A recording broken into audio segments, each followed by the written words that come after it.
Are you looking to purchase a video camera and are not sure which one is the right one for you? Well, I'm Frank of Mirth Films, and today we're going to talk about some different options that could be a great beginning video camera to start with in 2023. So let's go check them out.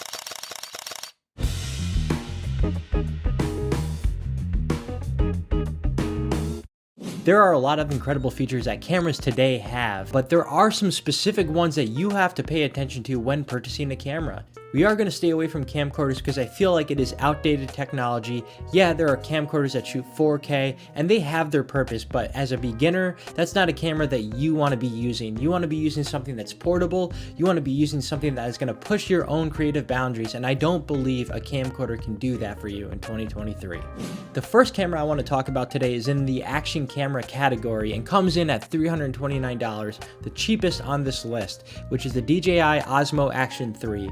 I love this camera. I don't think it's the best upgrade from the original DJI Osmo Action, but I think it has every spec that you would need for beginning filmmaking. So what beneficial specs does the DJI Osmo Action have to you? Well, first off, it can shoot up to 4K 60 frames per second, so you can slow down that footage and still have that crisp quality 4K look nice and smooth. Also, it has a touchscreen interface, which I find awesome, and it also does have a front screen, so if you are a vlogger, this could be a very useful camera for you because now you can be able to see what you're looking at with the camera itself, and it's a really cool interface. And what I like about this camera over DJI cameras is I feel that the interface is a lot more clear and thorough, and also the touchscreen is also much better. Even the original DJI Osmo Action to me had a better touchscreen than most modern GoPros, which is saying a lot. DJI pays attention to their quality of their technology and they continue to upgrade and improve it.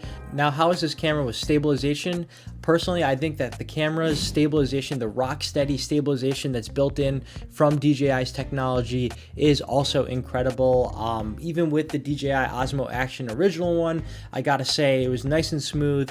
I used it to run with my dog and I could not tell that I wasn't using a gimbal.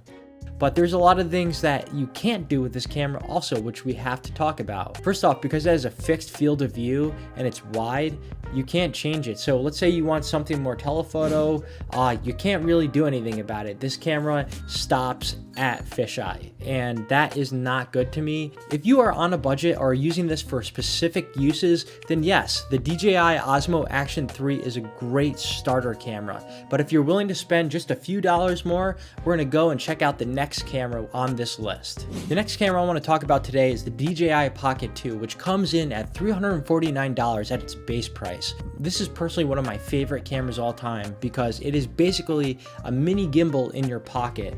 It's very easy to use, and it has a little zoom in it too, so it doesn't have a fixed field of view. Yes, you can get that wide shot that you're looking for, like with an action camera, or you can just use the zoom feature and have more of a telephoto style shot, which is just so useful to have because I don't like always using wide shots. I like having variety, and this camera offers variety.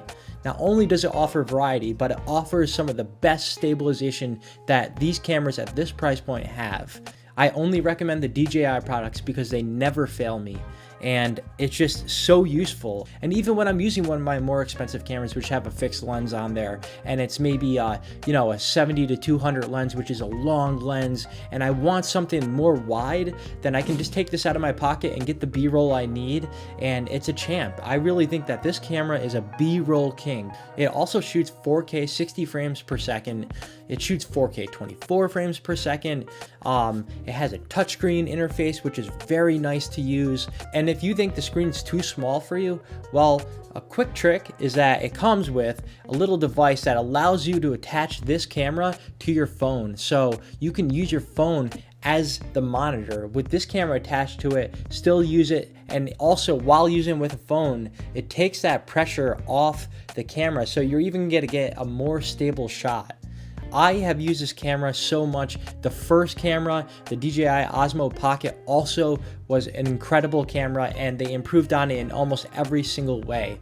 And they also make a creator's combo, which includes a microphone and some other devices that allow you to be more vlogger friendly. So if you are a vlogger, again, this comes with a microphone if you buy the creator's combo, and having a small simple setup like this, having the ability to be able to change your shot look is just, you can't get that at any other price point. This is saying a lot, but if I only had one camera that I was able to use for the rest of my life, it would be the DJI Pocket 2 or whatever future upgrade they make with this camera style.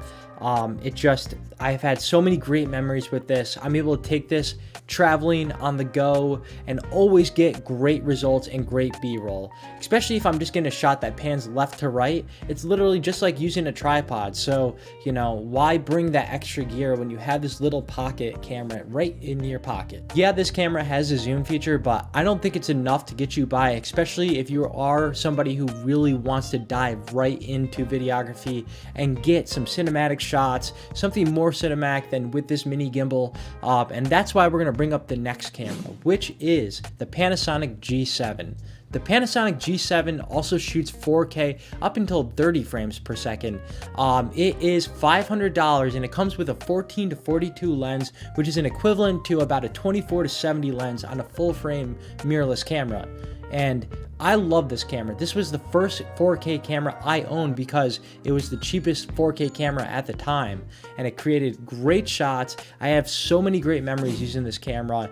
What this camera allows you that the other two don't is that this is an interchangeable lens camera. So you can change this camera's focal length by just adding a different lens. And micro four thirds lenses are relatively cheaper than full frame lenses. So you're not going to be spending a lot of money to get that focal length that you want. And when you're ready to get a better lens, you can. And people always say, and it's the truth, you want to invest in your glass over the camera body because the glass is worth more in the long run. And that's what's going to give you the best quality. Yeah, you're going to be offered 4K footage with the Panasonic G7, but you want some good lenses on there as well. And a great lens I also can recommend to go with the 14-42 lens with the Panasonic G7 is the Panasonic 25mm f1.7. It's going to give you a low aperture at a cheap price, at around $125 more for that lens.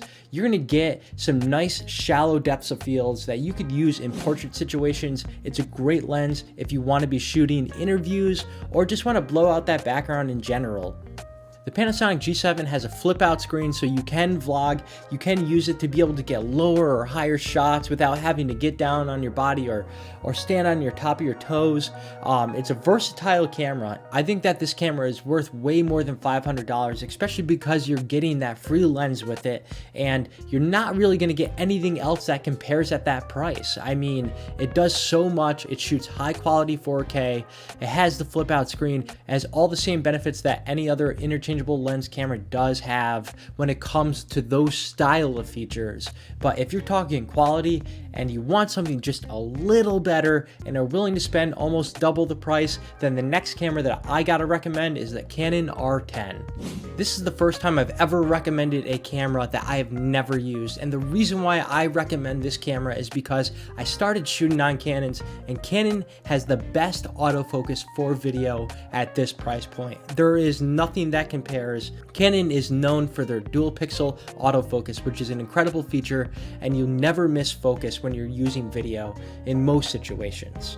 This camera can shoot up to 4K 60 frames per second, and what makes this camera even better than the Panasonic G7 is that it has a bigger sensor. This is an APS-C size sensor, which means it's bigger than Micro Four Thirds. It's not as big as a full frame camera, but you're gonna get better low light results with this camera than you are the Panasonic G7. This camera can record full length, which many Canon cameras before this camera never could do. And this is a new style of thing that Canon is offering, and I think it's a great feature, and it is a feature that we've all been looking for. This camera is gonna have better build quality than the Panasonic G7. Canon's menu system is one of the easiest menu systems to use, and they all look the same across all Canon cameras for the most part. So using this as a beginner's camera and then jumping to full frame, you're still going to understand that camera and just get better results. I really also needed to recommend this camera because it does have the ability to adapt EF glass, which is an older style of lens which existed on Canon DSLRs. No one makes better lenses than Canon, and I just gotta say that. I personally am a Sony shooter, but I am recommending this because I know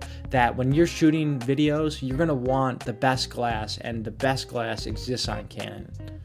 And those are all my recommendations for some of the best beginner video cameras in 2023. And yes, there are so many other great cameras out there that I am leaving off this list that may be even better for you, but these are just some of the cameras that I wanted to share with specific uses at different price points that I think could work for you. If you have some cameras that you are looking at but still have some questions about those cameras, please feel free to comment on this video and we can do our best to give you some advice. My name is Frank, and please, if you like this video, like and subscribe. It helps us, and we really want to try to keep on doing videos like this each and every single week, so support from you is so helpful.